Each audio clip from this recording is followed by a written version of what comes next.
ඊළඟ කඳවුරේ අපේ කමාන්ඩෝ පිරිසක් වොලිබෝල් ගහනවා. කට්ටිය බැඩ්මින්ටන් ගහනවා. මේජ බලගල්ල, කැප්ටන් සුනිල් තෙන්නකෝන්, කැප්ටන් අශෝක එදිරිසිංහ. එතකොට ඊට හැබැයි වොලිබෝල් ගහනවා අපේ සෙබළු ටිකක්. ওই ටීම් එකේ නායකයා තමයි කෝපල් රම්බණ්ඩා. ටිකක් නායට අහන්න නැති මිනිහෙක් කෝපල් රම්බණ්ඩා. එතකොටම යාපනයේ හරහා එනවා, කංකසන්තුරේ පාරේ හරහා එනවා ගැමුණු රෙජිමේන්තුවේ රත්නායක කියලා නිලධාරියෙක්. හැබැයි එතුමා වුණ මට හොයාගන්න බැරුව ගියා 81. එතුමා එනකොට වෙඩි තැවීමක් කළා පාරේ. නවත්තන්න නැතුව කඩාගෙන එනවා ගුරුනගර වලට.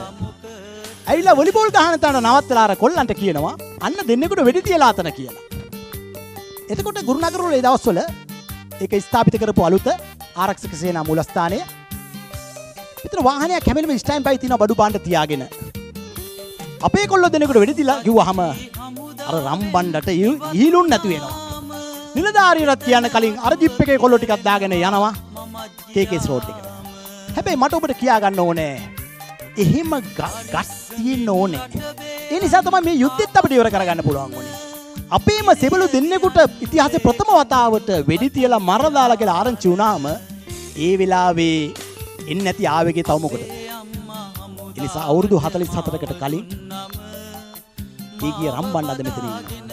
අවුරුදු 44කට කලින් පළවෙනි සෙබළු දෙන්න මැරෙන වෙලාවේ ජිප් එකේ එතෙන්ට ගිහිල්ලා බැහැලා සද්දේ දාලා තව දවල් කරලා මේ පොතේ මම ඔහුට දිහාගේ ගෞරවය දී තිබුණා.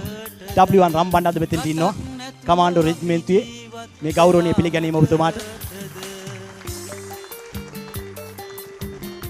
අම්මා දුන්නු මව් පිරිවල ණය බෑදෙන්න පුළුවන් නම් නුඹත් වරෙන් මාත් එක්කම